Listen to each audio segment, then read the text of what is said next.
Thank you. Good evening. It is Monday the 25th of March 2024 and this is the regular meeting of Rother District Council's Audit and Standards Committee. I'm Councillor Brian Drayson, the Chair of the Committee. I'd like to welcome everyone in the Chamber and online to the meeting. A reminder to members, please to use microphones correctly and they need to speak up so that those watching online or viewing the webcast later can clearly hear what they are saying. Well, on the subject of clarity, could members please raise their hands clearly if we come to a vote tonight and keep them raised until it's clear that the clerk has counted them. Thank you. We're joined in the chamber tonight by Joe Powell, Head of Service, Housing and Regeneration, and Mr Gary Angel, the Council's Internal Audit Manager. And as usual, as it's on standard audit tonight, we have our independent member, Mr Patrick Farmer. Joining remotely, we have Lorna Ford, our Chief Executive, Duncan Ellis, our Interim Deputy Chief Executive and Section 151 Officer, and we've also got Suzanne Antrobus, our Deputy Monitoring Officer, with us tonight as well.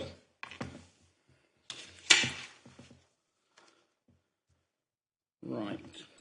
So there's no standards matters on the agenda tonight, so straight into audit. May I have your authority, please, to sign the minutes of the last meeting as a correct record? Thank you.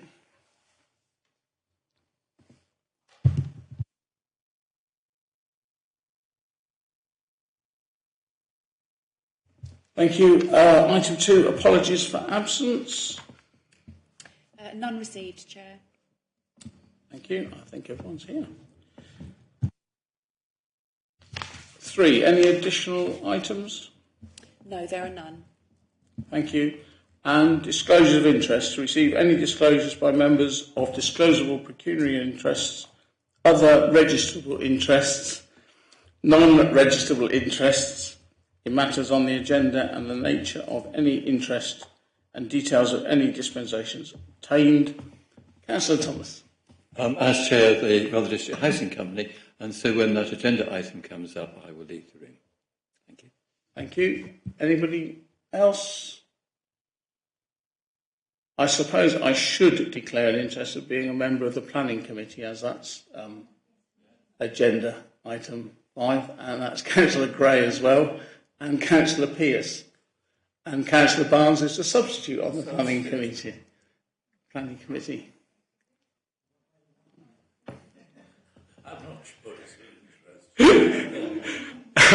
Members are asked to repeat that when we come to that section. Thank you.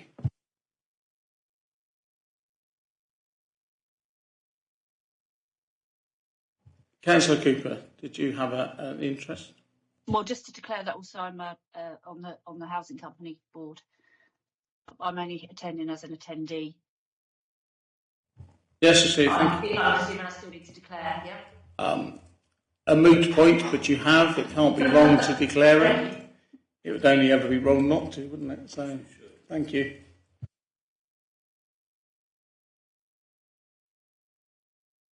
Right, agenda item 5, which is a proposed change to the decision-making structure, a reduction of members appointed to the Planning Committee, and Lorna Ford, our Chief Executive, is going to introduce this report. Lorna. Thank you, Chair. So this report sets out proposed changes to the size of the Planning Committee from the existing 14 members, which is considered to be a medium to large committee, to 10. One of the main drivers for this proposed change is the high number of cabinet members acting either as substantive members of the committee, and there are 3, or substitute members of the committee, and there are 4. Having cabinet members on the planning committee is not seen as best practice, and there is always the potential for conflict of interest in terms of portfolio areas such as assets, housing and environment, or more broadly issues around the delivery of the corporate plan. Obviously, this change is for council to agree, and we're suggesting that at the annual meeting in May. Given the tight timescales, it hasn't been possible to consult formally with the planning committee as yet, and clearly we need to do that. And I believe there will be a meeting on Teams in due course. So it's really important that the views of the planning committee are sort of seen in the context of this proposed change. So I'm happy to take any comments and questions on the proposal. Thank you, Chair. Councillor Gray and then Councillor Barnes. Oh, thank you. Lorna, I am very worried about your comment about cabinet members not being on planning or not being a substitute, because as you know, there are only 3 of us in the Green Group. One of us wants nothing to do with planning, hasn't done the training. I'm on planning, so that leaves the cabinet member as my substitute. And I have no choice but to have a cabinet member. And could I... So I'm stuck, basically. And also, can I just mention about speakers talking? You suggest that we look at the speakers talking. I do think we should have speakers talking, and I think we should be allowed to ask questions. But I think the problem is some members don't follow the rules, and they should really look to the chair to ask their question. And then, if they want to ask a supplementary question, go back to the chair to ask permission. Sometimes some people have a conversation without looking at the chair, and that does waste the time. So I think if we tightened up on the rules and made sure that the members did follow the rules, I think the meetings, would be more disciplined. Thank you. Yeah, it's not the subject of this report tonight, but of course it does get mentioned because it adds to the length of time of the meetings. But I'd hate to think we couldn't ask questions. And going forward, that will be and no criticism of you, Brian. It's just more the members, really. Councillor Barnes. Yes, I think there are a number of things that are not in this report which we need to think about at the planning committee. But I think when we come to the size, I'm hesitant. I'm not against a reduction in principle, and I think there are certain cabinet posts that certainly should be barred in the Constitution from serving on the planning committee. The ones that stand out to me are the cabinet member for planning and the cabinet member for housing, but possibly also the cabinet member for the environment, who comes at matters with a particular angle in mind. And I think that's less true if somebody is there sitting for children, for example, because they really don't come with a planning angle in mind. So I think they can be dispassionate. So maybe the cabinet problem could be addressed rather more specifically. It's very odd to me that in some ways mention is made of the political composition, but as we all know, politics play very little part in planning and shouldn't play very much part in planning. What matters much more in an area like Rother is the balance between the rural and the urban. And we are, for a small authority, a relatively varied set of topographical features. We have 80%, 83% in fact, AONB.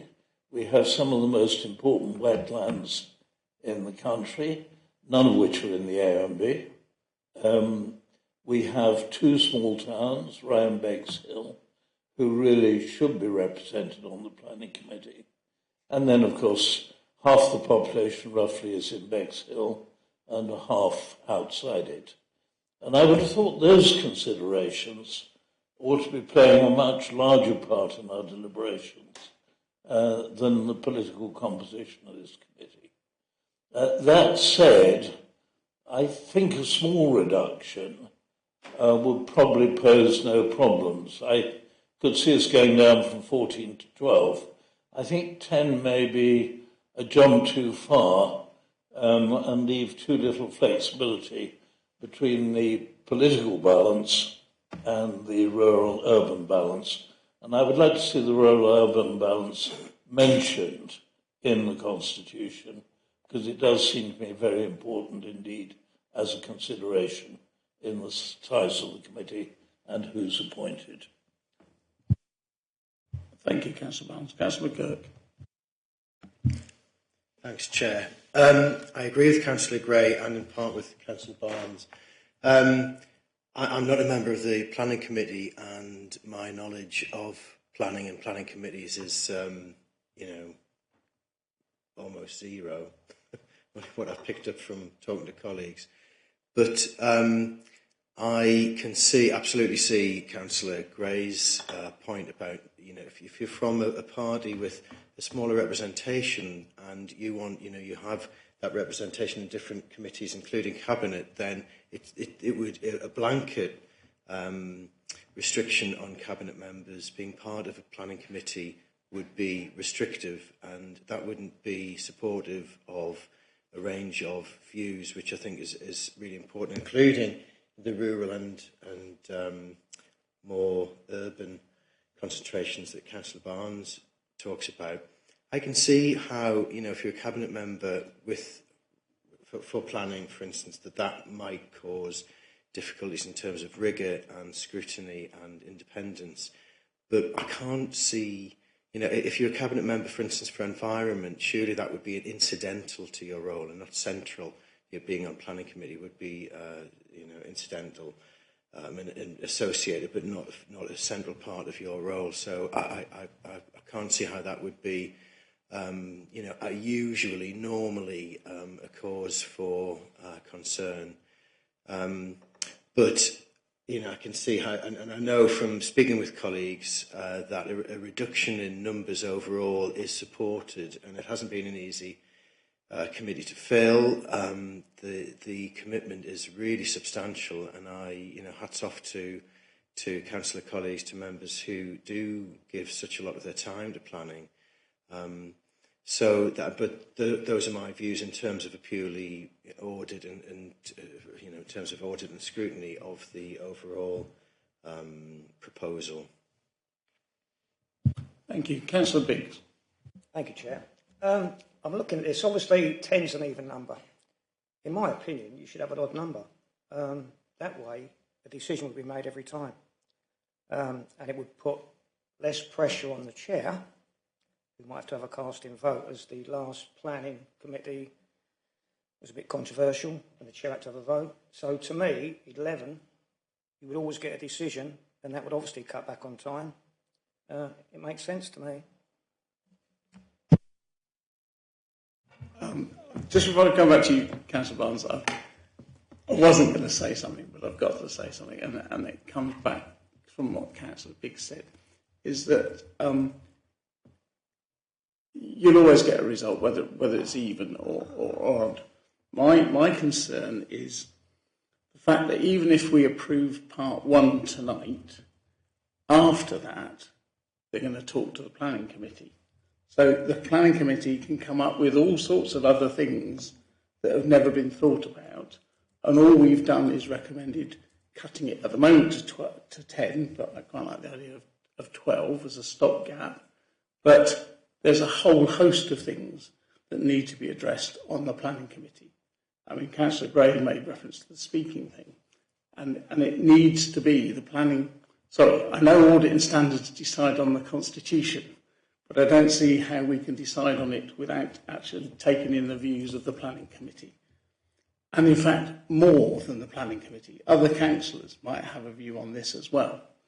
So whilst I'm not rejecting the idea of perhaps going down to 12, I suppose I should ask the Chief Exec why she felt it was necessary to sort of get this in before the May annual meeting and why we couldn't do it after.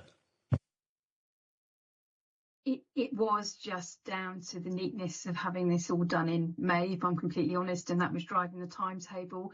And we do need to have a broader discussion about the future of the planning committee. So there's a broader discussion to be had there. and it's very important that we hear the views of all members on this topic. So there is an opportunity to gauge the members of the planning committee in advance of annual council, and any other views we can also take on board. So it was just a timing thing, Chair. Thank you. But you would still like us to have a decision for you before that annual meeting to recommend to council.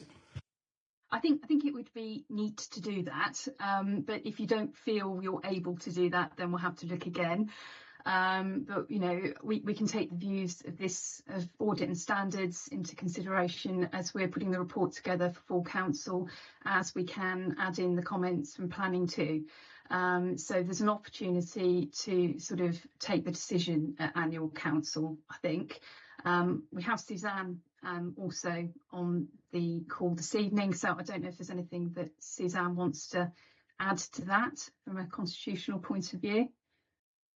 Yes, I'm at a slight disadvantage because obviously we're being new to the council and I don't know about all the workings and I don't know the area that well, you know, with the conversation in relation to urban and rural. But what I would suggest we do is we keep planning ahead to hit May full council, but with that eye on matters that if, as you're saying, that when we talk to the planning committee, a lot more issues come out, then we can take a view then as to whether we either park all of this or whether we reduce the numbers, but with maybe an action plan to go forward to address those other issues. Because what I have picked up is that one of the issues is, I think, getting the committee sort of appropriately staffed up, as it were, because it is such a commitment for members to take on, and it is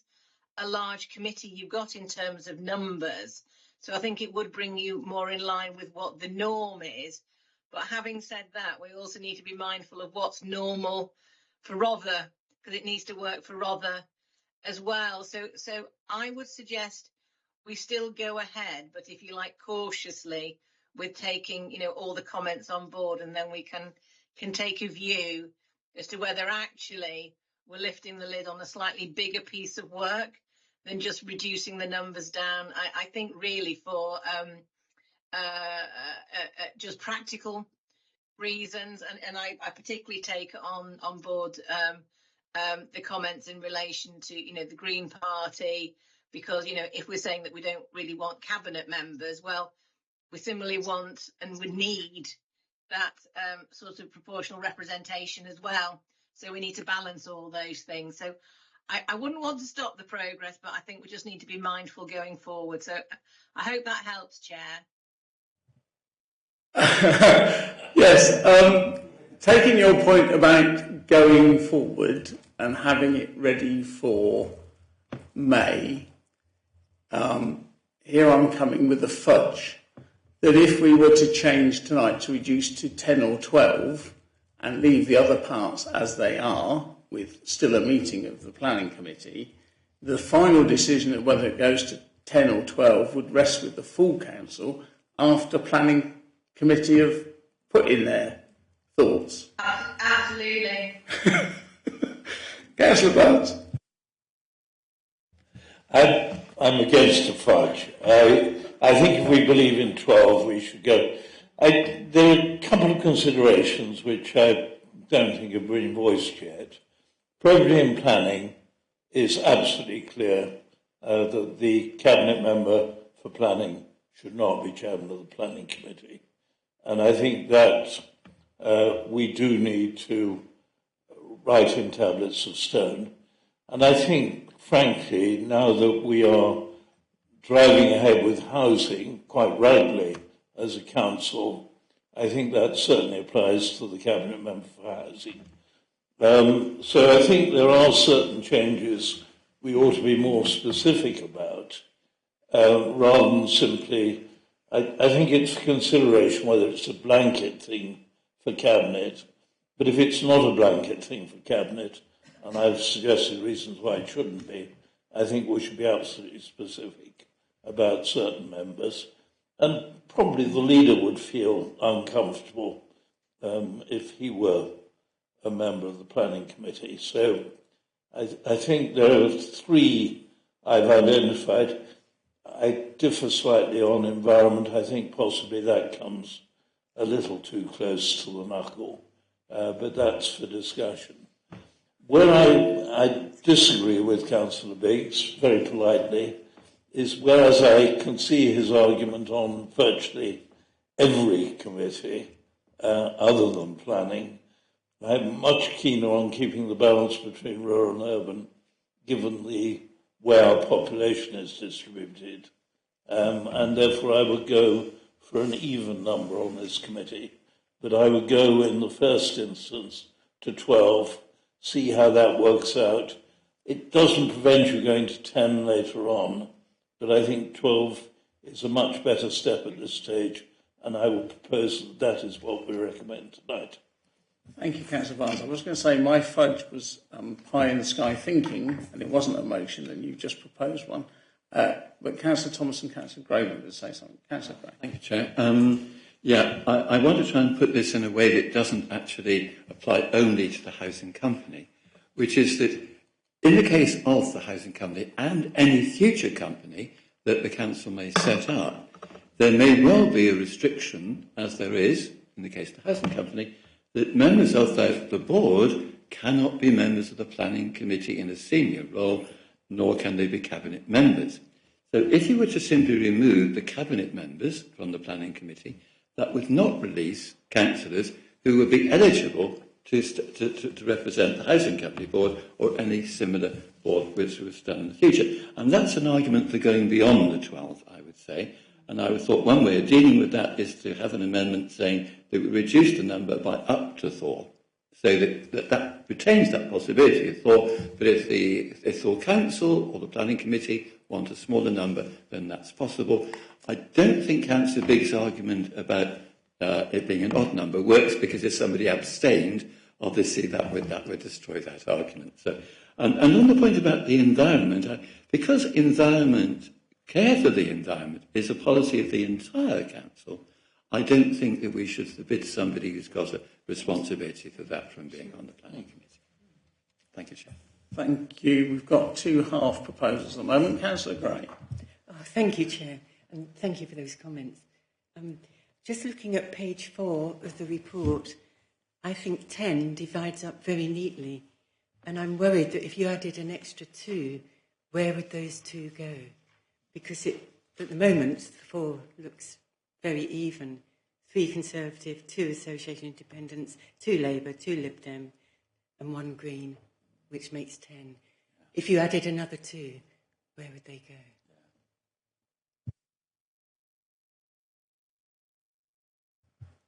I take your point, but that wouldn't be our problem to solve. But I take your point. Lorna would be tearing her hair out. So I've got 2 half Just to observe, that would depend on the mathematics, and I can't do it mentally tonight, but I don't think it would actually benefit the Conservative Party.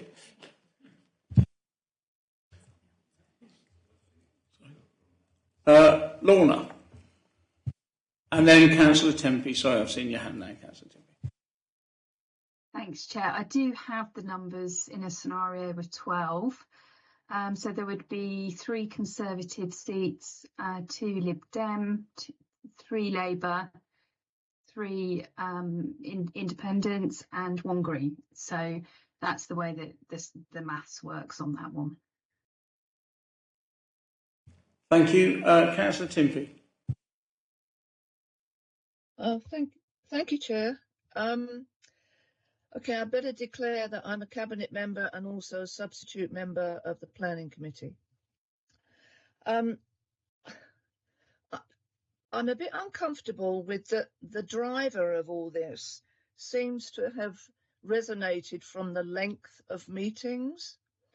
And as a statutory committee, that shouldn't actually even come into it. If a meeting's long, it's long, and it's long because of a reason.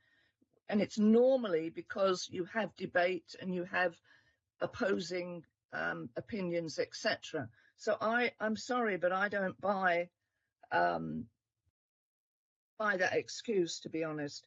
That committee is there as the planning committee statutory body, and my concern is that if you remove certain cabinet members, you remove the knowledge they have of the planning process, and it's considerable. So I think we need to think about that as well.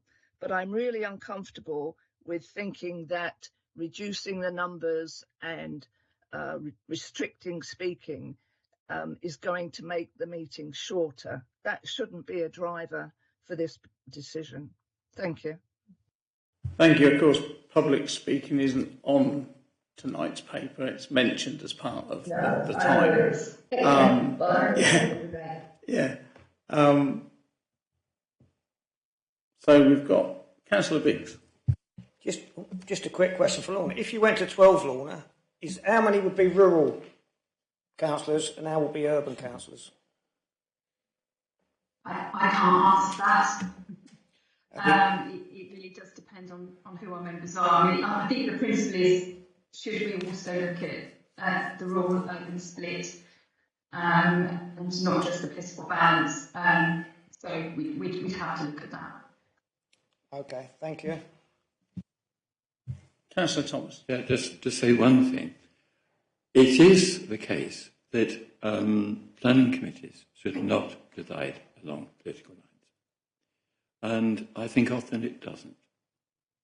But there might be occasions when one might wonder, and I would say no more than that. And therefore I do think the political balance isn't something we should lose, just as a caution.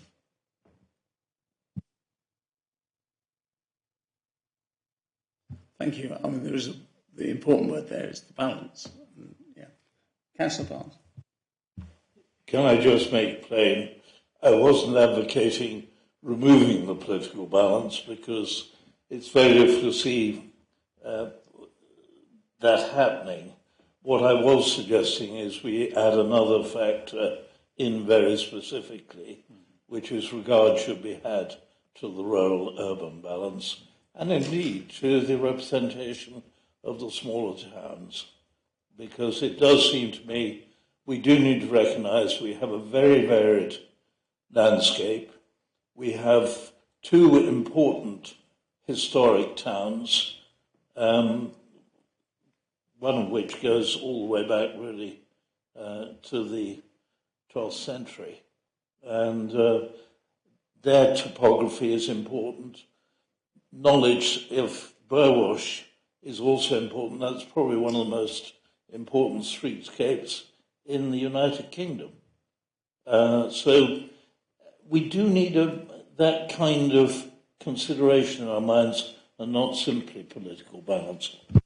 Yeah, thank you, Councillor. I think that would probably come into the action plan and the further discussions by the planning committee.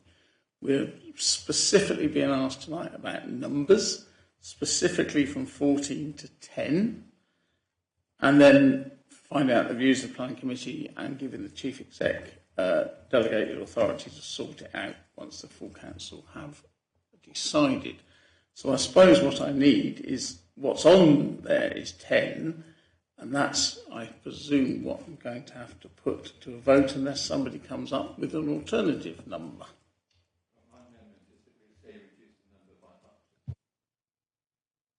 Is there a seconder for?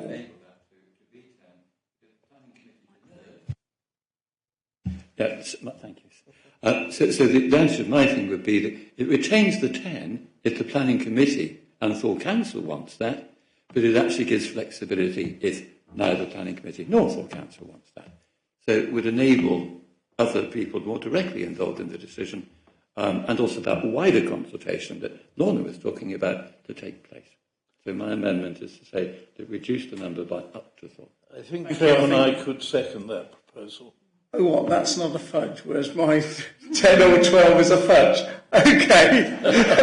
No, up to 12. Yes. Yes. That does accommodate some of my concerns. Yeah. Thank you. Yeah. Right.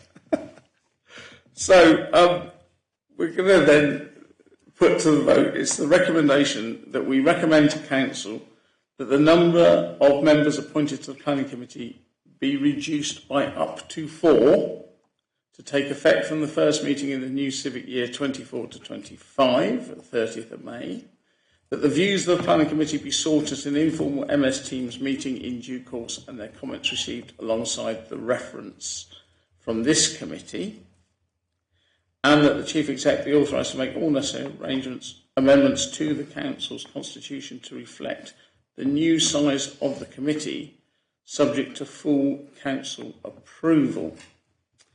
And as I read that, what was the other thing that we did think about in passing? I think the two riders I would want to see added is that certain Cabinet members should be identified for not ability to serve. I think so. And I think the other that will come out from the Planning Committee discussion. It may, but I think we are the guardians of the Constitution. I certainly think we should respect probity in planning, and it does seem to me that housing and the leader are the other two that I would think really should not serve. The others I'm much less concerned about. Yeah. And the other thing which I would like to see us write into the Constitution, but the exact wording I think we'll leave to Lorna, is that regard should be had to the varied topography of Rother, and in particular to the rural-urban balance. Yeah, I'll come back to that. The thing I was just thinking about was trying to get the comments of councillors who aren't on the planning committee as well. So perhaps that informal Teams meeting could be open to all members. Lorna, I know it might make a long one. It might make it 6 hours. Yes, we can do that. Yeah. Sorry, Councillor Thomas. Just to say that in relation to what Councillor Barnes said, I think he has an excellent point about probity in planning in relation to the head of planning and the head of the planning committee. I think that is a very important distinction to be made. But I think the other ones we could leave to the planning committee to decide. So, I mean, if Councillor Barnes would confine his amendment to that, I would support that. I certainly would as a number one. Yeah. That will go a long way, I think, to regularise the position. And I'm happy to leave the rest to discussion. And even wording of that amendment, but the gist of it's been accepted by everyone. And does everyone agree? Can I have a vote on that, please? All those in favour, please show. Thank you. It may be that we have to go back to the recording to work out exactly how we word Councillor Barnes' final point, but we will. Thank you. That is carried unanimously.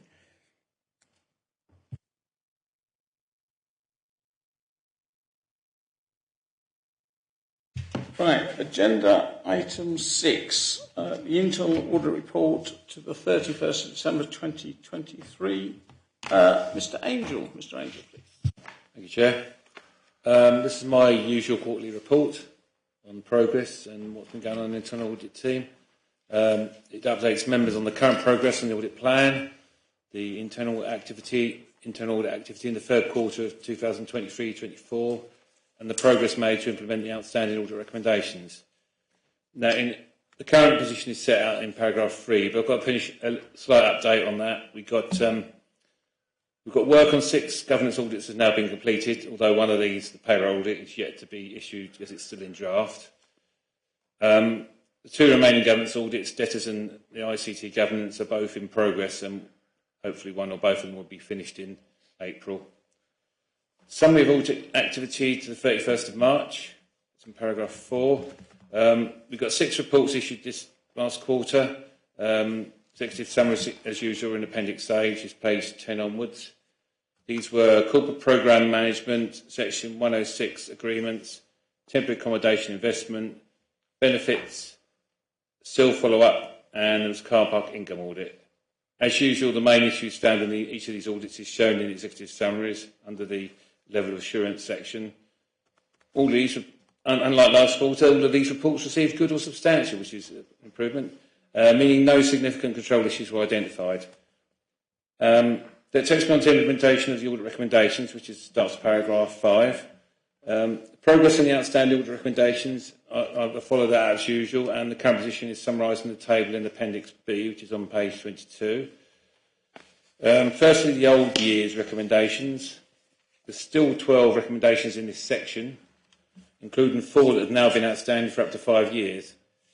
There's been no recent movement in the 4 oldest recommendations at the time I wrote this report, but I was assured that the IT manager that action was going to be taken on the 3 that were under his control. I did receive an update from him today, but unfortunately it didn't cover any of these oldest recommendations. It all seems to be more recent ones. So I can only assume that the matter is still outstanding on these cases. The situation is frustrating, as given their age, I'd ideally like to see them cleared, as I'm sure we probably all would.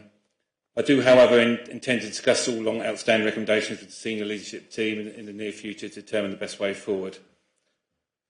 Finally, then, the current year recommendations. There's around 39% of these have so far been completed. This is lower than previous quarters, but it's not surprising given A, the high volume of new recommendations added since the June quarter, and B, the fact that some of the recommendations made will take time to fully resolve. So that's my report. I'm happy to take any questions. Thank you. Councillor McGurk. Yeah, I'm quite concerned about that.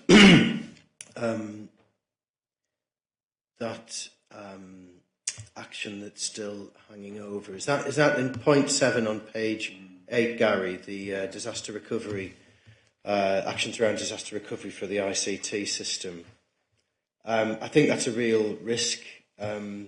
And I wonder what we need to do to highlight that and get some pace and grip behind that, because it's we all know from the news and from the threats at a national and local level how real that can be. It's not a remote may happen. It is a may happen, but there's a real risk, and the local authorities have been hit by ransomware, have lost information, and that's a genuine risk not only to the council but also to our residents whose data we hold, and very personal and sensitive data that we hold.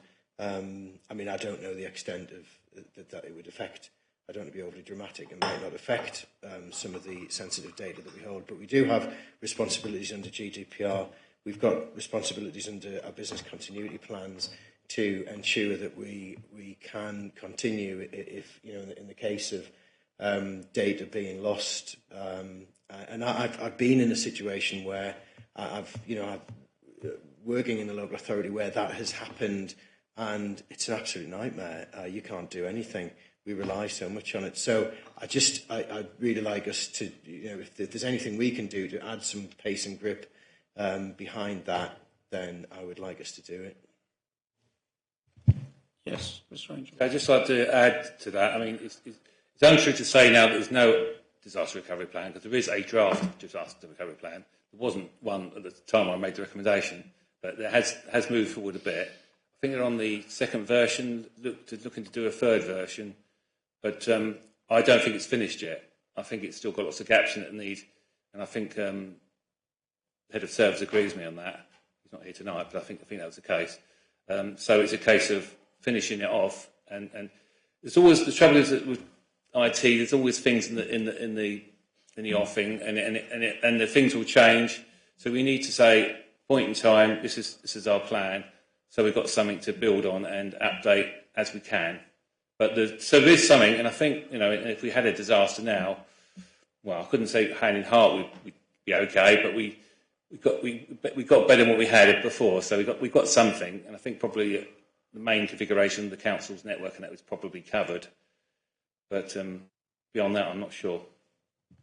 I realise it wouldn't be a cure-all,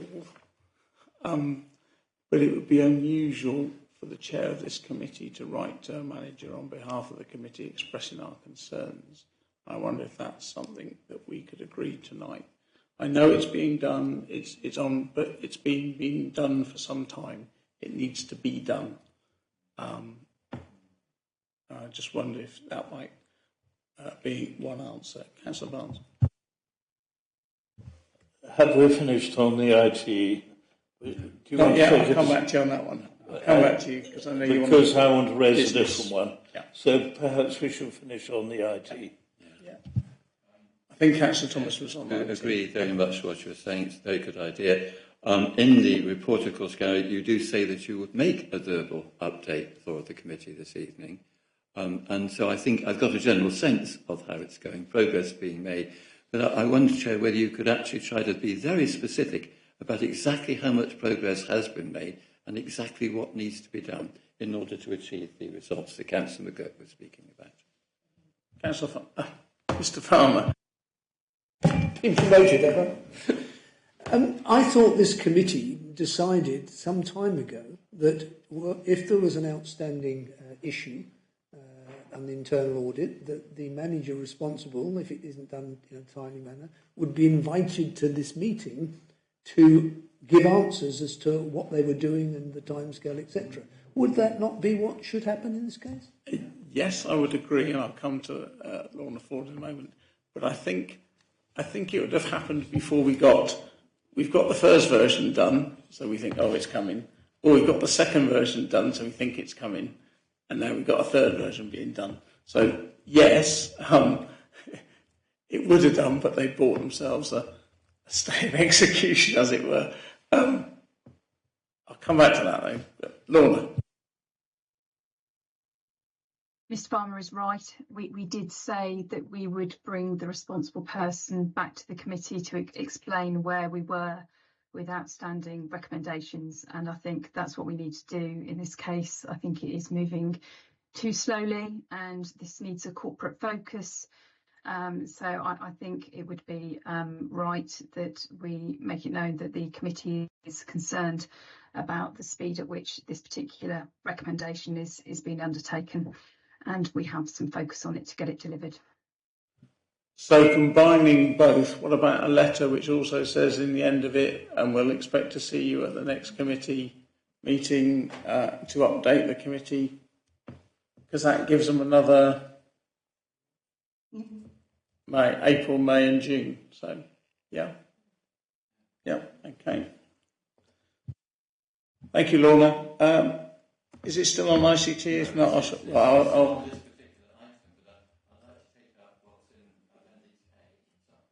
Again, my apologies. I would like to take up what's in Appendix A, because I think, they often say the devil's in the detail, and there's some details there which I think really do need to be picked up. Okay. On the ICT? It's not ICT, no, it's the audit report. Oh, right, yeah. Okay, I'll come back to you. Thanks very much. Sorry, I'll come back to you. I'll let Councillor Barnes get in first. Yes, I'm focusing in on page 10. Me too. We had a report earlier from Gary's team on the infrastructure project at Blackfriars.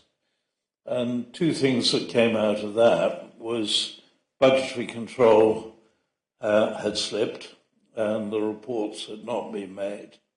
And indeed, we had gone wildly over budget. There may be good reasons or bad reasons for that. But the important point is that we now have, when we look at corporate project management, again only partial assurance on the business case and on budgetary control. So the very things that we had identified as going wrong on the Blackfriars infrastructure appear to be a more general problem. And I really would like to, in general, this is a very satisfactory report. So in some ways, the partials stand out all the more because most of what we're reporting is good. But I really think, given our capital programme and the number of projects we've got, Our business cases need to be absolutely 100% robust. I think we need to make appropriate contingency provision, and I think the tightest possible budgetary control is important because the risks to this council are very substantial. I'm very much in favour of what we're doing in terms of building housing, in terms of regeneration projects, in terms of Barnham Road, for example. So there are a whole lot of good things going ahead that I want to see come to fruition. But because the risks are enormous, I think we should not be happy with the two partials on this one. And I think we do need an update as to how those are being addressed. I'm sure the Chief Executive would agree that I'm pushing at an open door, but I think we're right to push at the open door and say we do need to be satisfied and not merely the senior management team. Thank you, Councillor Barnes. Mr. Powell. Thank you, Chair. It's a relevant area to my service at the moment that we're overseeing a review of the corporate development programme, and we have a consultant employed to complete that review. He has completed his review, and his initial findings are being presented to SLT in the coming weeks.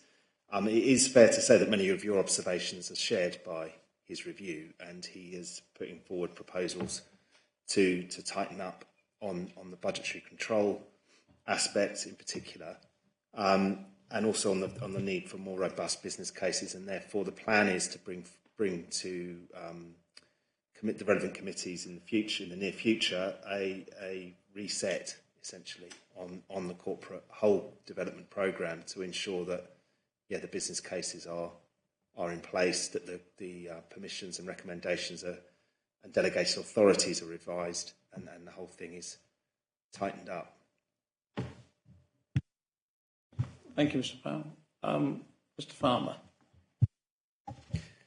Can I refer back to the Blackfriars infrastructure from the previous meeting? Because one of the actions there was a risk that we would lose the Homes England money if we didn't complete the infrastructure by the end of March.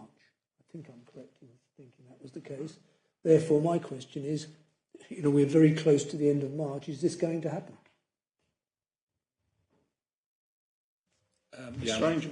Thank you, Chair. I'm pleased to confirm that it's now being extended. It's all been agreed.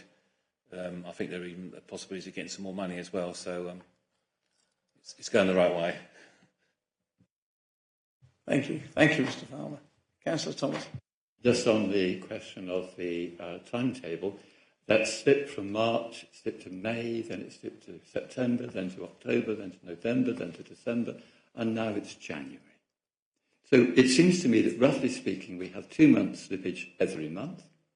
And although I'm not an expert on infinite regression, I would calculate that at the present rate of progress, the infrastructure project will not be finished at the point at which the whole solar system collapses into the sun. And so that is quite a serious point, isn't it, really? It's not exactly going. I mean, when you see the actual the drone footage, it is proceeding, actually. But at the same time, the slippage is serious. But I just wanted to make some serious points about all this. The first is, the way in which we think about infrastructure projects, I think, needs to change, because this is written as if it's possible to kind of have a point in which you say, this is what it's going to cost. And that we can say that with some degree of certainty. But the reality is that there are so many changes in materials, building costs, building labour, interest rates fluctuating wildly. Because of all these things, it simply isn't possible to get a particular cost and then say we can stick to it. So when it says things like this, see if I can find it immediately, it says, the report recommends that project overspend should be quantified and reported in detail to the programme board as part of the project closeout process. That seems to me to be far too late. It should be a continuing process of reporting to that board all the way through, that as the estimates change, that should be reported to the project board. And it then goes on to say it's especially important that the board is made aware of the ongoing revenue funding implications of overspends, which are financed through borrowing. Well, surely it doesn't matter how it's financed, because the council has to pay that money, however it's financed.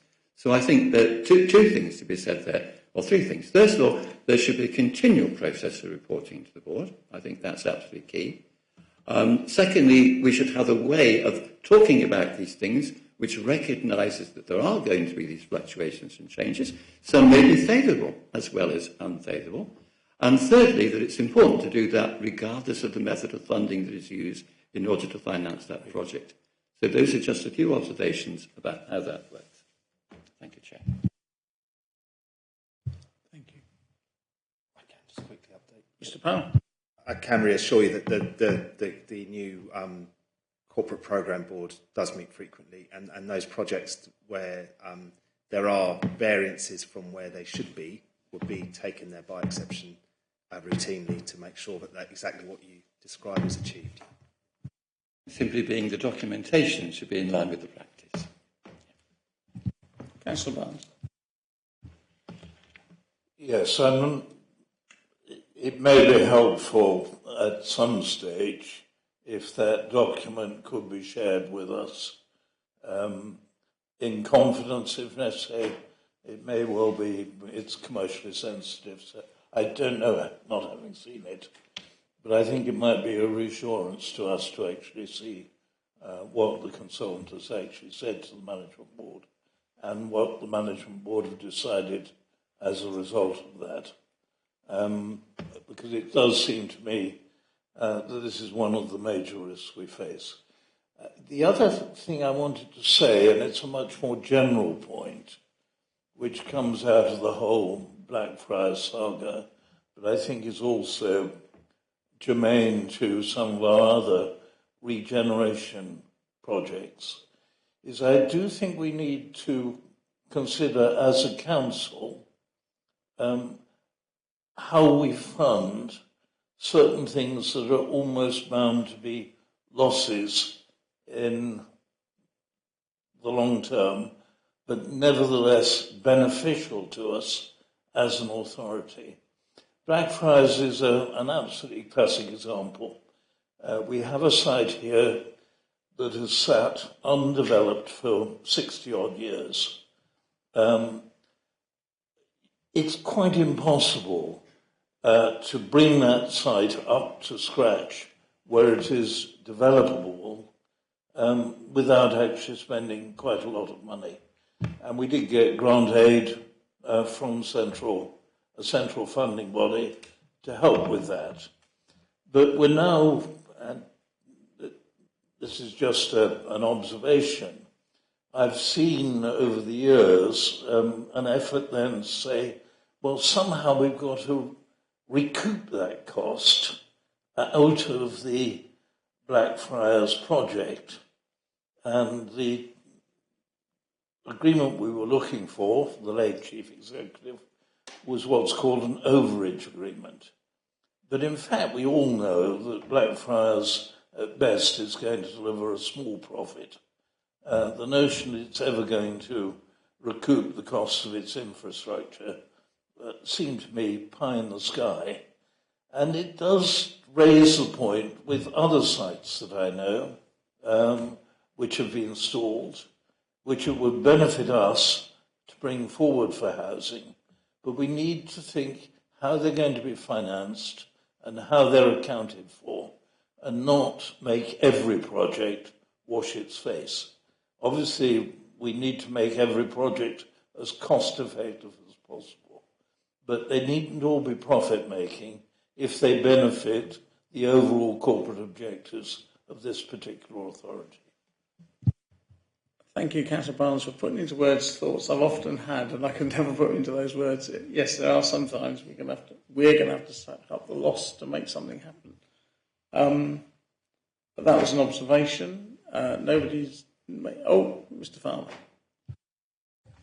Just a small positive one. I think it would be nice if we have, I think it's the benefits audit, showed good with every single area correct. I wonder whether this committee ought to go back to that manager just to congratulate him. Yes, that's added to the list, Louise. And on that last one about making a loss, I saw Lorna Ford pale and come over faint, but she's got something to say on it.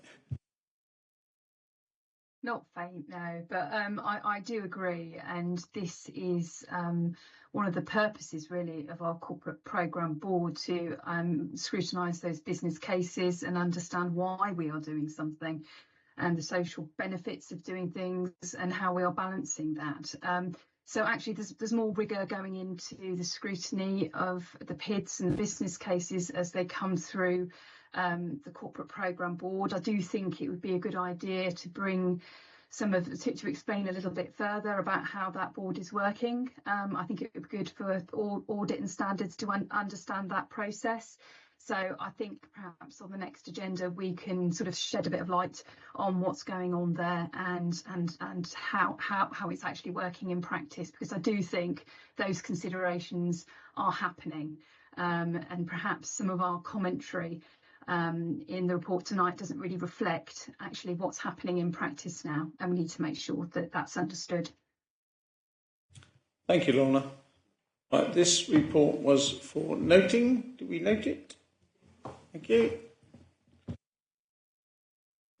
Agenda item 7, Treasury Management Update Report for Q3, and this is Duncan Ellis. Duncan. Thank you, Chair. Good evening, members. You're asked to report this note this evening, so it's a standard report that SIPFA require us to produce each quarter, and it follows the Central Government Codes of Practice. So this is the third report that you'll have had as a committee, which covers Q3, so we're going up to the end of December with this one. And Appendix A shows you the updated value of our investments, which stand at around £30 million, excluding any loans to the housing company. We're currently projecting to yield about £925,000 in total for the first 3 quarters of the year. So that includes the income we get from our property funds from the CCLA and the Hermits Fund. The budget for the whole year this year was only £586,000. So we've already significantly overachieved that budget. There's a number of reasons for that, which probably all heard me talk about before, but I'll just run over them very quickly.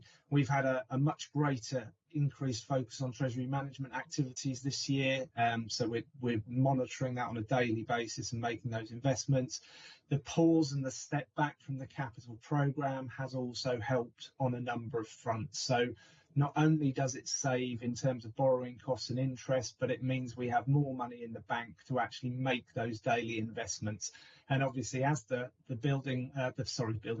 bank rate has continued to increase, that's had a positive impact on returns as well. So that's helped to support the council's wider revenue budget, and we're anticipating about £1.2 million through these investments at the year end. So that's a really positive position. The net return in terms of the property investment strategy at the moment is standing around 4.6% after borrowing costs, which again is a positive position to be in.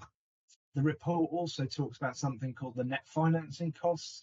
So that's where, as an authority, we compare what we're anticipating in terms of borrowing and interest, and then we compare that to the income we're looking to generate. So when we did the budget last year, we anticipated, because of the borrowing required for the capital programme, that net financing costs were going to be around 5%. But actually, you'll see from the report, it's down at negative 1.42%. So that means that the income we've been generating has outstripped the borrowing costs. So again, that's a positive position. Borrowing stands at around 31 million. The majority of that supports the property investment strategy that's been invested in over a number of years. Obviously, you'll all be aware that inflation continues to come down, so we're at 3.4% now. It is projected to drop to 2% over the year, and interest rates look to be reducing over the medium term as well, but not quite as quickly as we'd anticipated previously. Bank of England left the base rate at 5.25% again last week, and the current projections over the next 2 years are for that base rate to reduce to about 3.9% at this time in a year's time. and then dropping to about 3.3 in 2 years' time. But as you can all appreciate, there is a huge amount of factors that can impact on those forecasts. So that's the best information we have at the moment. I think my key message, apart from the positive message in terms of the returns and the income from the Treasury side of things, is that all the indicators have been complied with. There's no issues, no concerns. So I'm happy to take any questions, Chair. Thank you. Thank you, Duncan. Councillor Barnes. It's more of a comment than a question, Chairman. I really do think we should be congratulating Duncan and his team on their nimbleness on Treasury management. This is a remarkably good result. We've always had good results from our investment in two of the charities funds, which tended to generate about 4.6%. But really, this is a very substantial contribution to actually making the end-of-year position a lot more comfortable than it looked as if it was going to be. And so I think that's the first thing I would want to say. The second thing is, of course, a cautionary word, because clearly interest rates are going to come down. They may even fall below 2%, I think, before the autumn. So this bonanza is not going to go on. So while it is very beneficial this year, it doesn't actually obviate the need to actually get back to a balanced position in more normal economic circumstances.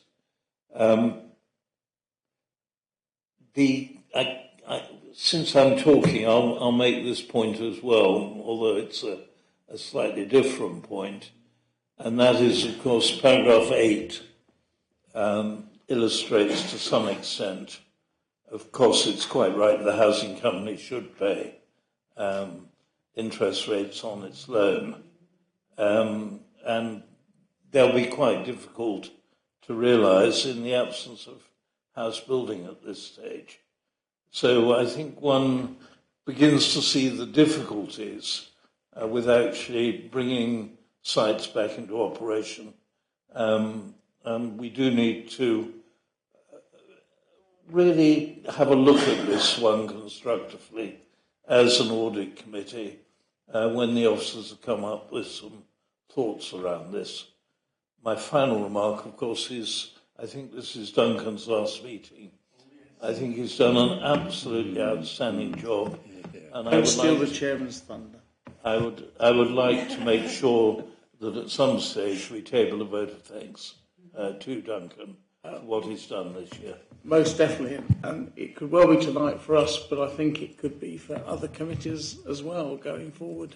But don't get too carried away yet, Duncan. I've got a question for you, and so has Mr. Farmer. Duncan, can I address paragraph 7, where you say we're using our cash to support the capital programme rather than borrowing, but at the same time in the same paragraph you say that we may well have to borrow to support our cash flow. And if we do have to do that, where will you borrow and at what interest rate? Thank you, Chair. Thank you, Mr. Farmer. At the moment, I'm hoping that we won't have to borrow. We've got some significant government grants that are due to come in this week, and that would remove the requirement to borrow. If we do borrow, we have a provisional agreement with another local authority, so particularly short-term authority-to-authority borrowing is the best way to go, because we can get a shorter term agreement rather than going through the Public Works Loans Board.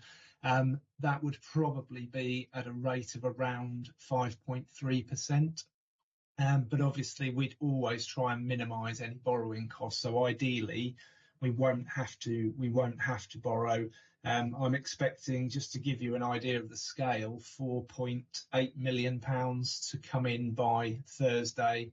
and I've been given confirmation from central government that that will happen. And if it does, then that means we won't need to borrow that money. I have made contingency, and just taking some of the comments earlier in terms of the work the team's done. It's the work of the team. It's not my work. It's my support for the team, but it's the team that have delivered this, and they've done a brilliant job this year.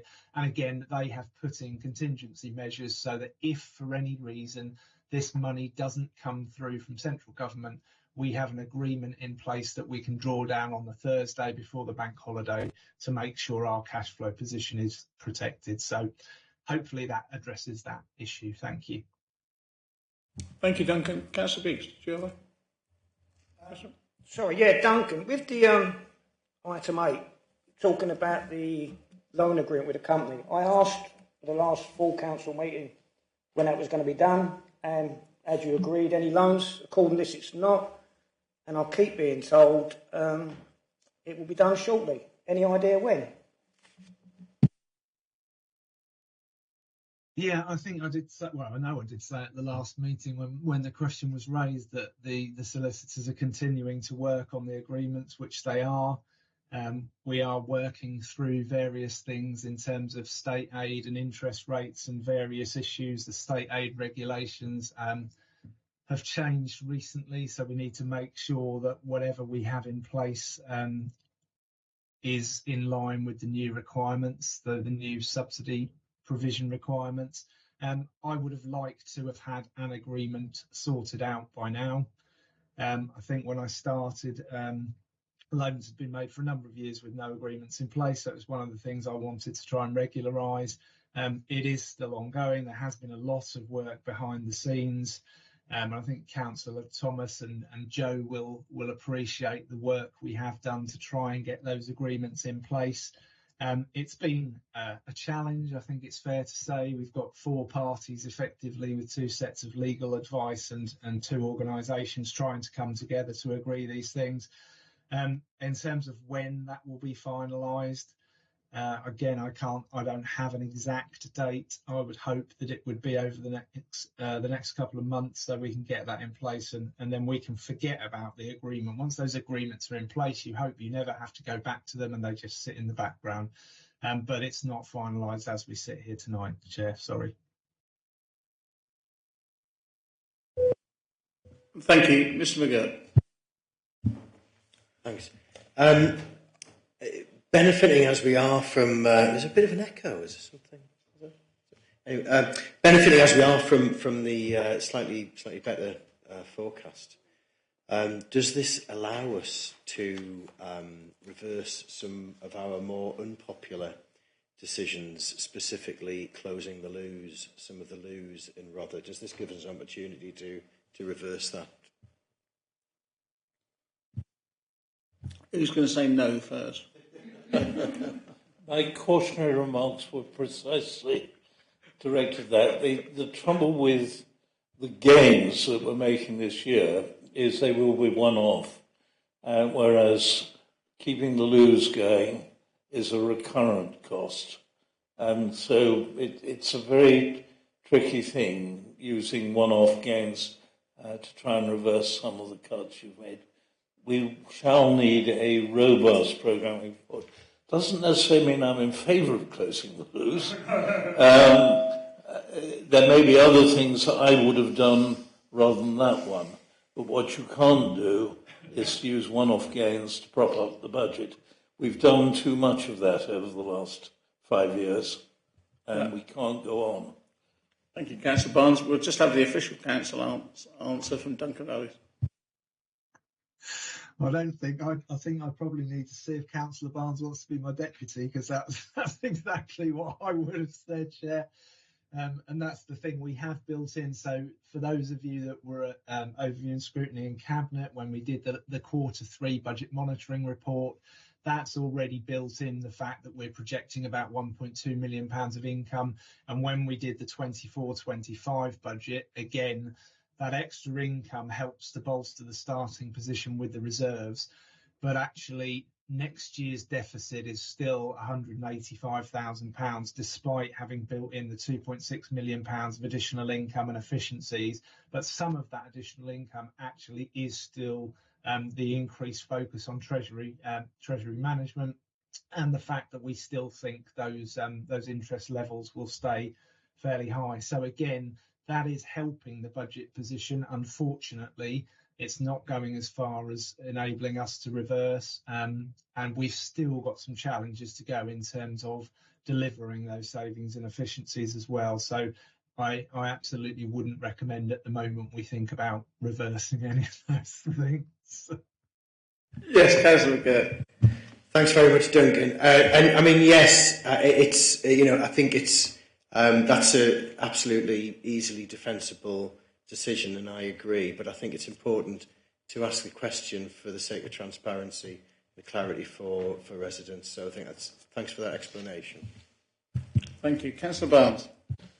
The one area where we can actually invest and improve the position is making sure we go on creating this virtuous circle around our homelessness, because that actually does reduce our overall spend, and that actually therefore is a very profitable investment for us to make.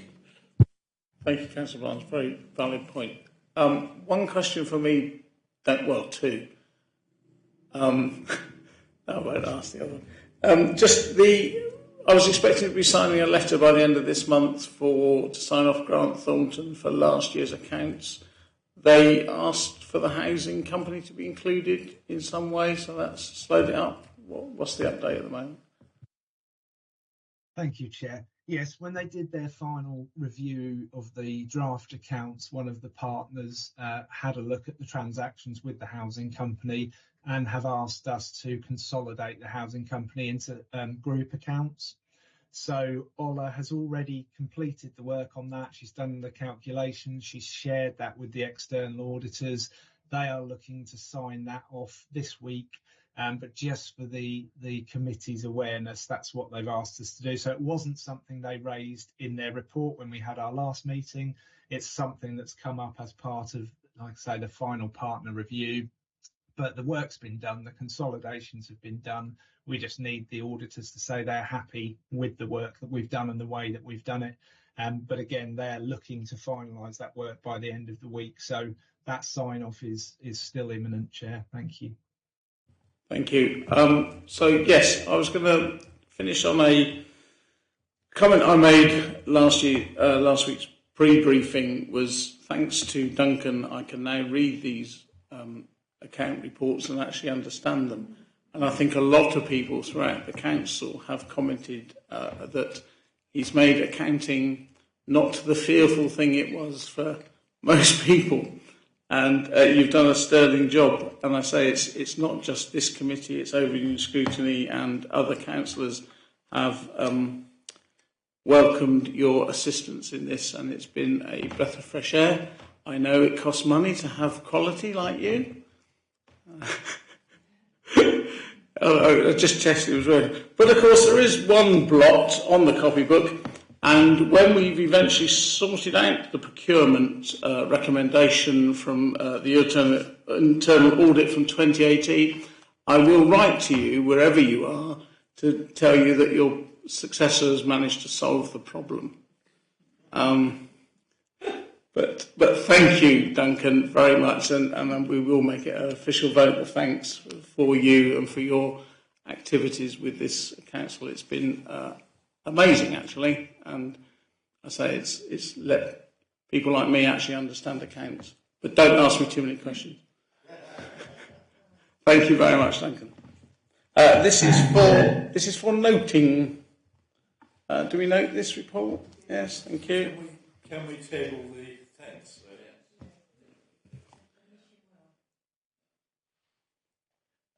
We'll do the wording.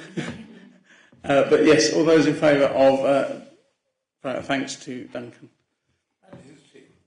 And his team, because quite rightly Duncan would take the blame if they messed up, and he takes the glory when they succeed. Thank you. Moving on to item 8. This is for approval. This is a review of the internal audit 22-23. Mr. Angel. Thank you, Chair. This is my annual review to make sure that, my annual self-assessment, I should say, to make sure we are still complying with our professional standards, which is the public sector internal audit standards at the moment. I carry out this review, evaluating against all the activities against a 40-page checklist. Now, I haven't inflicted that all upon members of this committee, but if you want to see the full copy, I'll gladly share it with you. It's not a great read, but Duncan and the chair have seen it. Summary results are given in Appendix A, which is on page 38 onwards. It's either Y for yes compliant, P for partially compliant, or N for not compliant. No new issues were highlighted by this latest review, and it's pleasing to report that Rother Internal Audit Service continues to meet the vast majority of the standards. This view is not just my view, it's also supported by the recent peer review we had. Appendix B, page 43, provides an update on last year's action plan. All 3 of these points came out in the peer review and all have since been resolved. They're pretty minor things anyway. My report also mentions our new professional standards, the Global Internal Audit Standards, which are just coming in now. We need to comply with these by the 9th of January 2025, so we've got less than a year to do this. Therefore, that's the main focus, well, the sole focus of the action plan, which is in Appendix C, is steps I need to follow to get that done, so we can stand a good chance of being largely compliant. I can't guarantee we'll be fully compliant, because not having read them in detail yet, I don't know what they're asking. In conclusion, this report demonstrates the other internal audit services continues to operate to a high level of effectiveness. So happy to take any questions. Thank you. Councillor Thomas. I've got one question, but before that, just as we are very appreciative of the work of Duncan, I think that this is another report by you that we can say is an absolutely excellent report. And it's marvellous the degree to which external people said what an excellent job you were doing of the audit. Pages 40, 41 and 42, there's a tick for everything. Extraordinary. So a very high level of performance there. So having said that, though, just one question. I was surprised to see the Environment Department was one area that you weren't entirely happy with. Can you tell us a bit more about that one, please? Somewhere there's something about the Environment Department. I think it's page 57 on the insurance map. Page 57, the environmental services is red. Ginger item. Yeah, that's the different item. Okay, yeah, sorry, yeah. it's coming later. Okay. Can I just echo also my thanks to Gary? I've joined in a couple of times to a regional meeting of chairs of audit standards committees and other people, and quite a lot of councils seem to use external internal auditors. There's companies out there that would do it for you. Personally, I think we benefit from having a proper internal auditor who actually knows the officers, knows the people involved, and can even have conversations in the corridor rather than an appointment in an office. So hopefully, Lorna's listening. If anyone ever suggests it, we can keep the internal audit, because I think there's a lot of strength in having an internal audit. Councillor McGirt. Yeah, I absolutely agree with that, Chair. I think it's really important to have obviously the level of assurance of that an audit function brings, but when you have an external auditor, the risk is that they simply don't understand. They're looking at different criteria. They don't understand some of the complexities around it, where individual councils differ in the approach that they take. So I think the balance of having a good understanding of the way that a council does something, but also being able to take an independent view within that is really, really vital. And I think the evidence of that is clear from the peer review. So peer reviews are independent, a subject matter expert as a peer reviewer for adult social care. I know how independent and rigorous those processes are, and that for me supports how we're doing things and what we're doing for Rother. So yeah, absolutely, congratulations on a great report and a good outcome from audits. Thank you. I just remember I should take a leaf out of Duncan Ellis's book. Of course, thank Susan and Steve as well. Gary, it's not just Susie, and it's not just you. It's your team as well. Councillor Barnes. Yes, just to agree with Councillor McGurk and you, internal audit functions best when it is internal. What is very important, probably the single most important thing of the peer review and Gary's own self-assessment, is nobody has been leaning on him. He is able to take an absolutely objective view of what's going on and report without fear and favour. And I think we get very knowledgeable reports we can trust, and I think that actually reinforces our efficiency, really, as an organisation. So I strongly agree, and I think we need to make absolutely clear that internal audit should remain internal audit. I've just got to say there's no suggestion it isn't going to be. I was just singing the praises of having it. Right, this report is to be approved. Move. Seconded. Those in favour? Thank you. That's unanimous. Thank you, Mr. Angel. This is where Councillor Thomas, I think, leaves us for item 9, which is an update on the governance monitoring of the Rother District Housing Company. Are you coming back for part 10? Yeah, okay. I'll try and remember to come and get you there.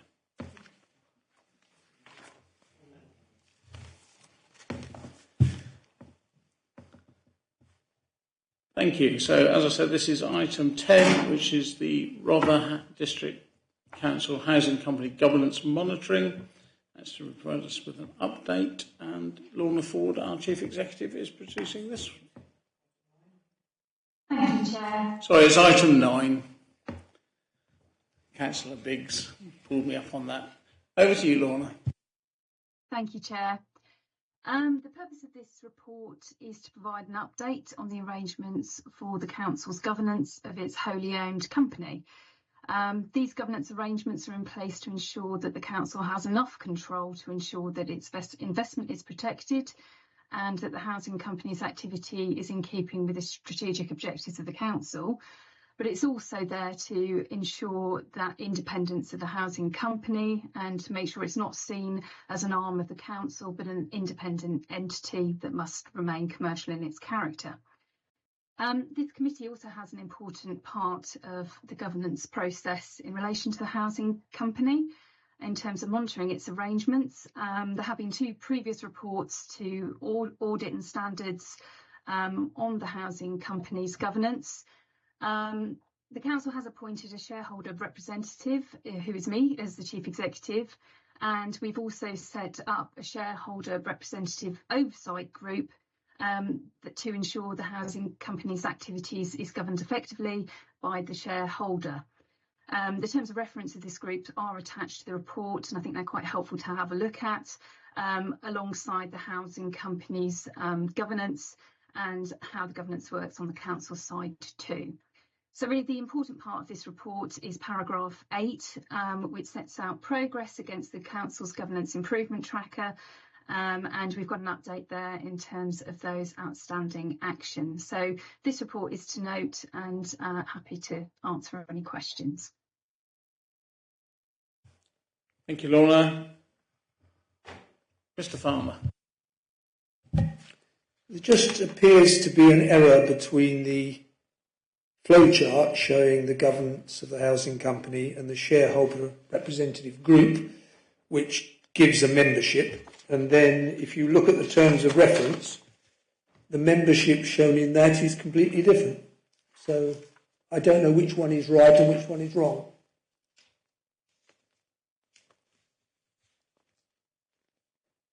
Mr. Powell. Apologies. The Appendix A was updated and it seems to have been missed on there to update the membership. So that can be updated. Mr. Farmer, so the terms of reference is the accurate one. Okay.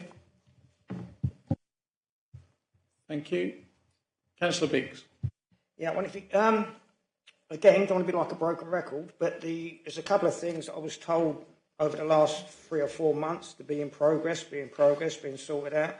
The SLA's not still been signed, and the WCA still hasn't been signed. Can anybody tell me when these are going to be done?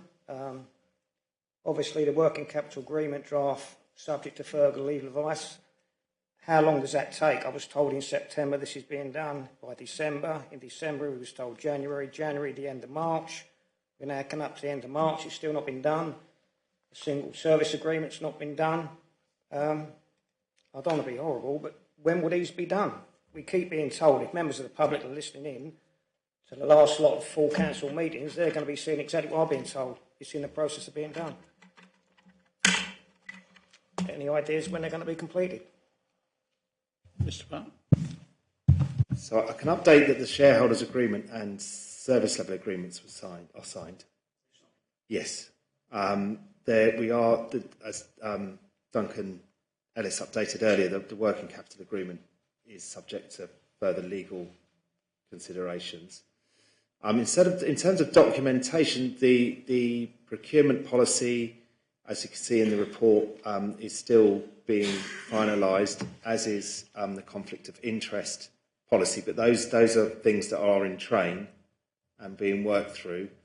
I would say that having our new monitoring officers and deputy monitoring officers in place is supporting some of this process, because we're able to take an independent review of where we ought to be going forward, and we are finding that really useful in focusing attention on progress towards that. So I hope the report does demonstrate, since December, which is a fairly short time, some progress, and we continue to try and prioritise it amongst what is a really challenging set of projects for that team, with the Blackfriars infrastructure project and the housing aspect, which is well known. But I hope can demonstrate some progress here, and we are continuing to make that progress. Thank you, Charles. Just one other thing. Board membership. It says there's 3 members of the council. As far as I'm aware, we've only got 2. Is that correct? If you remember rightly, in September I queried the legality of a board meeting with the non-executive directors, and it proves that they wasn't directors, and we had to have a last minute put on a full council meeting to vote them in. We also voted in Councillor Culper as a director, but I don't recall voting in another director. So is it 3 or is it actually 2? Mr. Barnes. If I remember, it should actually be 4, not 3, which was the original idea.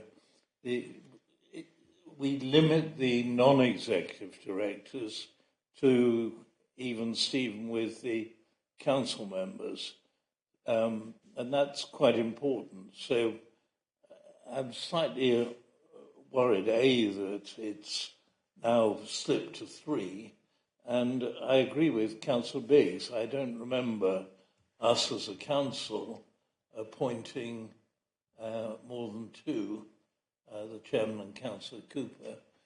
I'm also a little worried. Joe's partially reassured me, Chairman, but there were an awful lot of things under status which said complete, and then it was clearly they were incomplete.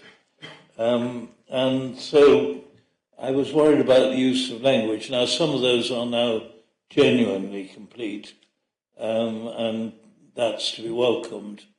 Can I ask about the SLA, though, because that's rather crucial, that people do know exactly how much of their time is to be given to the company and how much is actually other functions in Rother.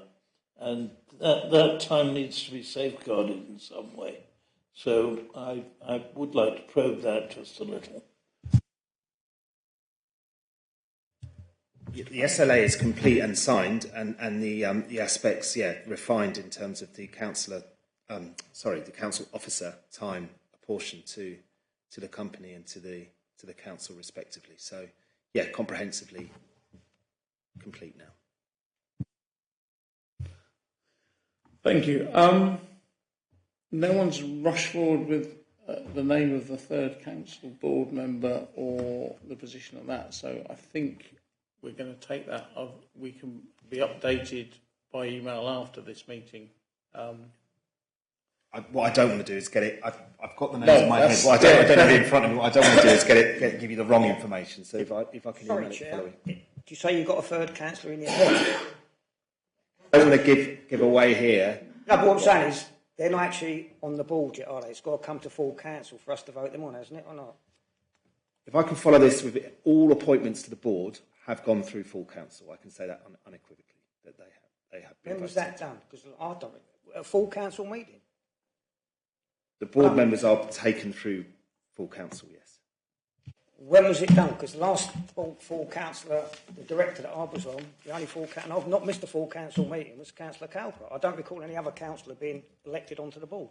Unless I'm missing something. Can anybody else tell me who it is? Because we all sat at full council. We're all looking equally stupefied, so I think an email after the meeting tomorrow when he's checked up who and well, yeah, we don't want him to guess the wrong name or say the wrong name. And be. I think it's important that we register that we would like to know when the third director was appointed, if. But clearly that will have to go full council if it hasn't been. But I would like to know a little more about why we've abandoned the idea of 4 councillors. Because it actually limits, I think, the size of the effective board. And you do need non-executives with real skills, because councillors, by their definition, don't necessarily have the requisite skills, although I'm sure they're undertaking training.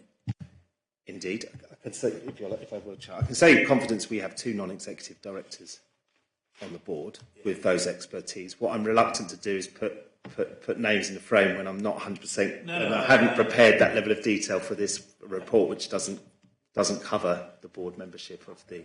I'm very happy that this is all tackled outside the meeting. But yes, I'm aware of 2 non-executive directors with relevant skills. My question is really whether 2 is enough with relevant skills, or whether we actually need further skills. And that's obviously partly why the board members do a skills audit. And I'm glad to see that skills audit has been conducted and reviewed by the shareholder group. Thank you. I think we can be updated about that, and I take your point about when 4 went to 3, and see if it's not just slipped to 3 through actuality rather than it should be 4, and we should find someone else. But I don't think there's a queue of people waiting for the job. So this. I should just. I've been toying. I think probably I ought to mention that I was for a while the vice chairman of the housing company. And I was indeed a board member, but the one exempt job is. No, chair of audit and standards cannot be on the board of the housing company. So, yes, so was I. So, thank you. That was for noting. Oh, sorry, Councillor. All right, noted. Everyone noted this report? Yes, thank you. Could somebody? Yeah, if you must.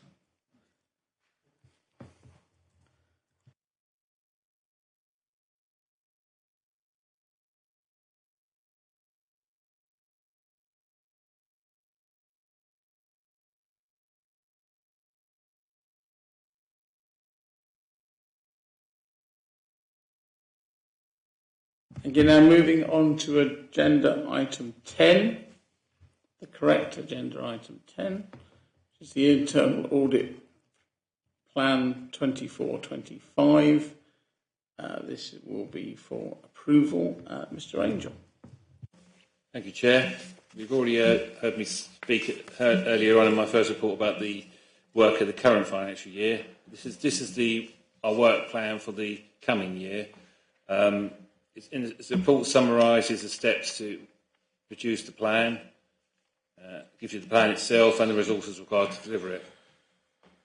It also lists the other audit areas that are not included in the plan, well, the key higher risk ones. Assurance map on paragraph 5 onwards. This is a thing we've been doing for a few years now, and every year I review it, and it gives you a visual representation of the various sources of assurance, both internal and external, received by the Council. This is then used to assist our understanding of the assurance received, to evaluate its adequacy and highlight any potential gaps in coverage. The revised assurance map is in Appendix A, which is page 58. The assessment methodology, which I used to compile it, is in Appendix B, page 59 onwards. Now, as usual, it highlighted a few areas which are high and medium in the revised map. Most of these will either be covered in the new audit plan or followed up as a result of ongoing monitoring. Then onto the plan itself, para 14 onwards. The audit plan was compiled based on my own risk assessment carried out in February 2024.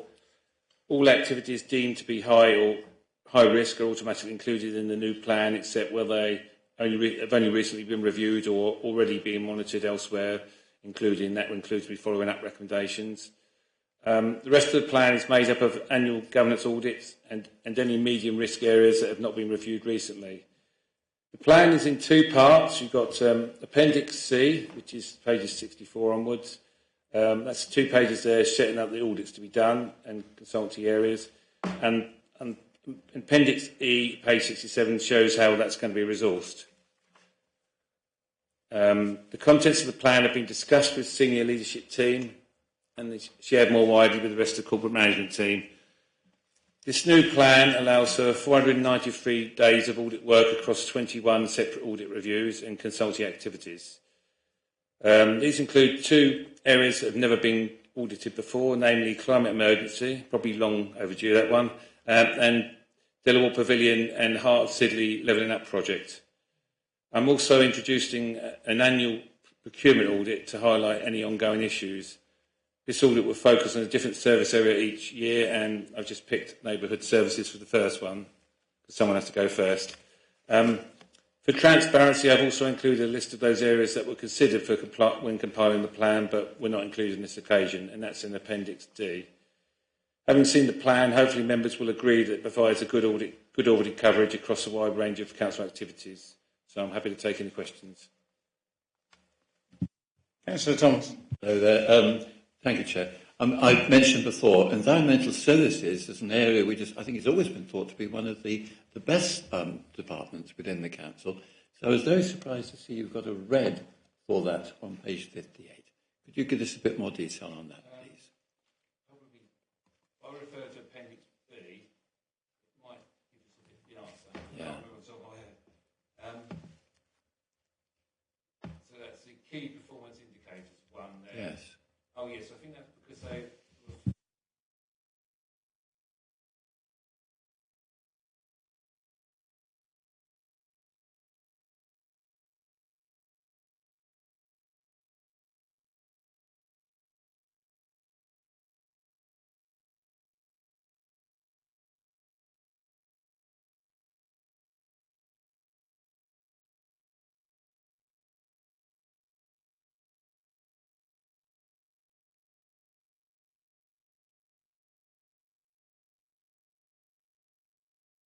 Sorry. Yeah, sorry. If you look at section Appendix B and the table, and then at the end of the table, the last paragraph before the complaints monitoring reporting bit, the 2 environment services key performance indicators are both flagged red as not on target and getting worse, because that's what it said in that committee cabinet report we looked. So that's why that's flagged red. It's not a indictment of the whole service. It's just based on that one point. That's how I compiled that. Yes. Can I just follow that up? Is that because there are staff shortages within that department? Or has it unexpectedly a high workload? What's the reason why they've got behind? Sorry, I don't have any information for that. I was just purely going what it said in the report. So I think the audit will tell us that, possibly. I think actually Overview and Scrutiny probably had a report on that, which Councillor Thomas may wish to consult. It is limited, I think. It's not an overall verdict. Looking at this, I obviously one focuses principally on Appendix D, and I have to say I was reassured looking at Appendix D with the reasons our audit manager gave for deferring some of these further examinations for a year.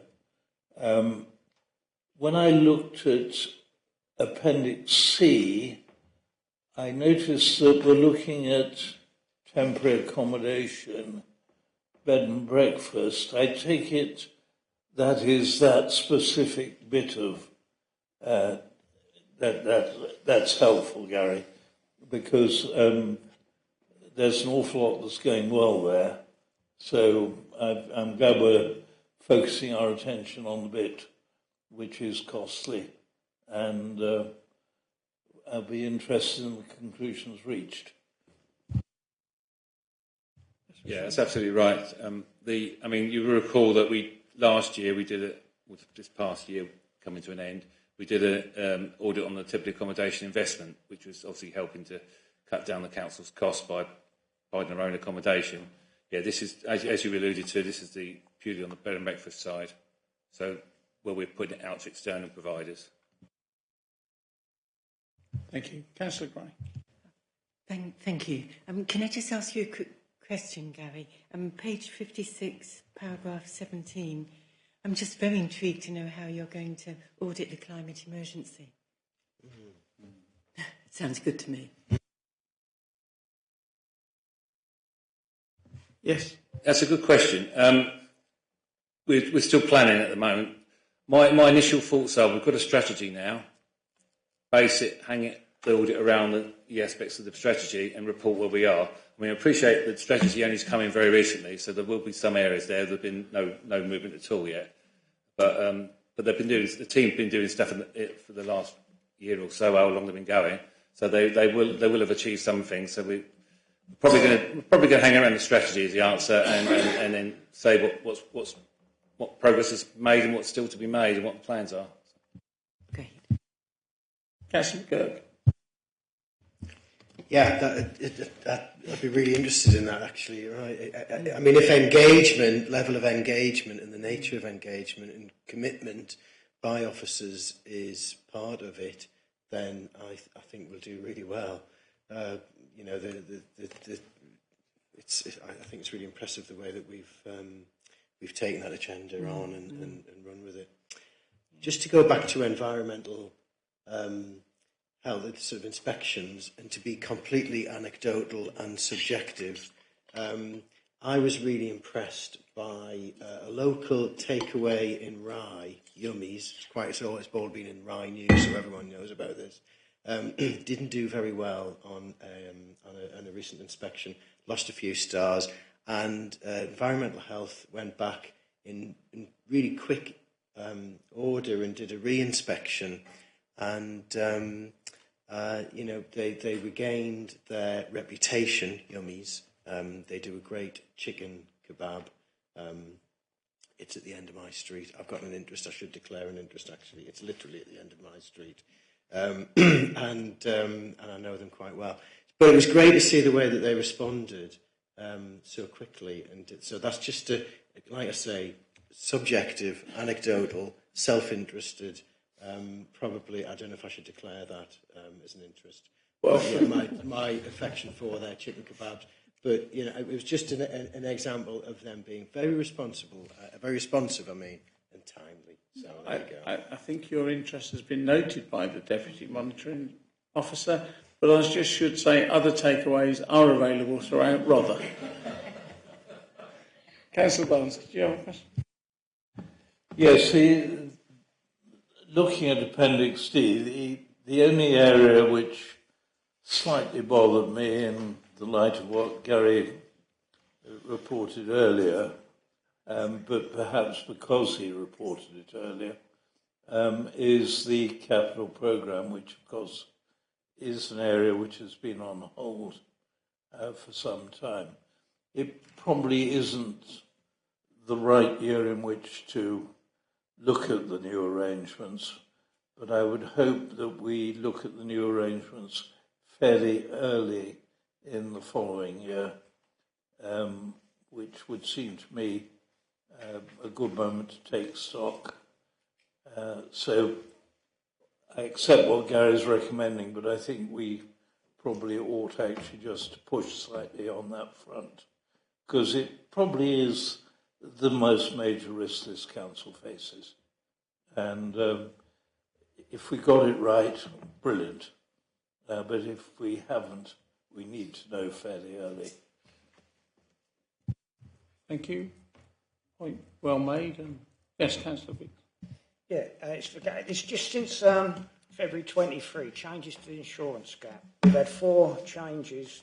2's gone down, but 2's gone up. So the environmental services, estates and revenues gone from low to medium. The housing company's gone from medium to high. Can you highlight why that's happened? Yeah. Yeah, well, I think the housing company one's fairly obvious because it had a minimal audit assurance rating. So what was the other one? Environmental services has gone from low to medium. Yeah, that's probably because of that 5 and the key performance indicators one again. I should say in defence of environmental services, they did get an extra good mark there in the third party thing because they've had a successful, just did a peer review and they came out really well on that. So it's horses for courses. Thank you. This is for approval. So do we approve the plan for 20? Yes. And all those in favour? Thank you. Unanimous. Thank you, Mr. Angel. Right, now on to the last item, which is 11, the work programme. Obviously, the first one is tonight. The second one, I floated the idea last time of going back to having a separate standards committee and an audits committee and separating the function. That has been heard and is being worked on and could well become into fruition before the 17th of June, who knows.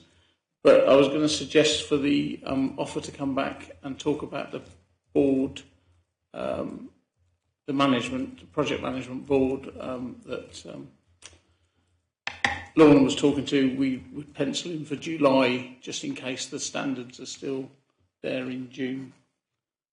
So that's the only one. But anyone else got any other comments on the work programme? Councillor Barnes. I'm taking, Chairman, that when it says risk management update, it's actually a review of the risk register we're looking at. In other words, the way risks are being managed, rather than the management itself that we're looking at. I think we probably just need to look at the language there to make quite clear what we're expected to do. Thank you, Councillor Barnes.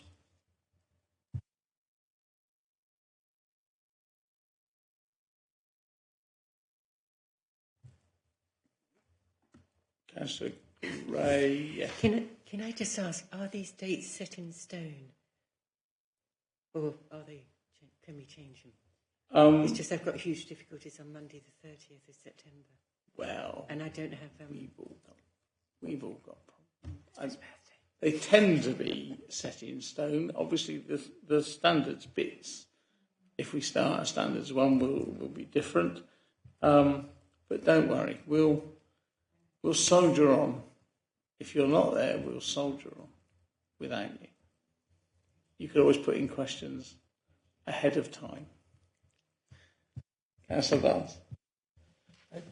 There is one other slight puzzle, and again, I'm not expecting an answer tonight, but down for the 24th of March 2025, there's an update on the property investment strategy, but we've just been told in the risk assessment that that's now complete, the money is all spent.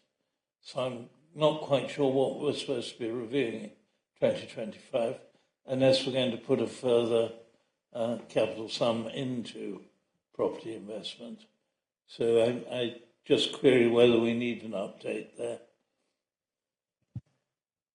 Because we don't know what's going to happen, let's leave it in there. You never know, there might be something to update. If not, it can be taken out, but I take your point. Thank you. Any other comments on the work programme? No, thank you very much then. Sorry, Councillor Thomas. Just one concern. I noticed that the Code of Conduct is going to be quite a late date. Am I right in saying that there's quite a number of complaints relating to cancers before rather at the moment? And I'm just wondering whether we're not accumulating a potential backlog there.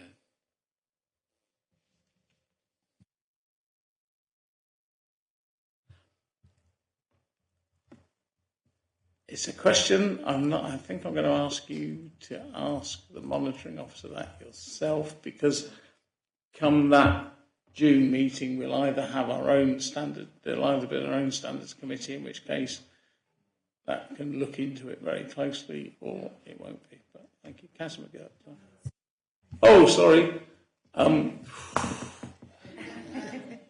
Lorna Ford first, and then Suzanne. Thank you, Chair. I'm sure Suzanne's going to say a similar thing, but now we have Suzanne on board. If that's a bit embarrassing for Suzanne to say this, we are actually really getting on top of the backlog. We are getting a lot of complaints in.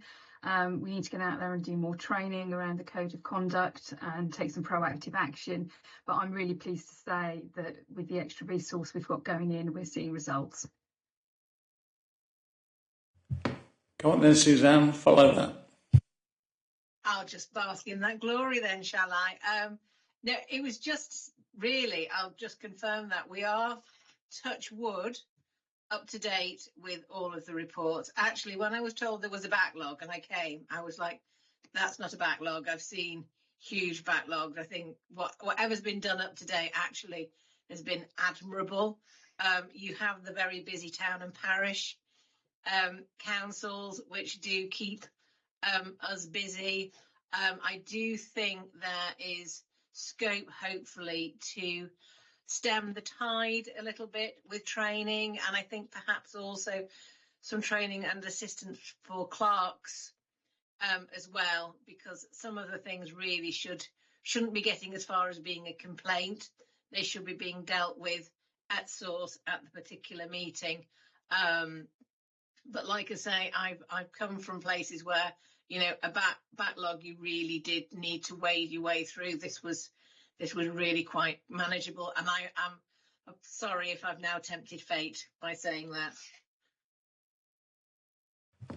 Thank you, Suzanne. Right, with that, I declare the meeting closed. The next meeting of the Audit Committee is Monday the 17th of June. This evening's meeting is now closed and the webcast will now be stopped.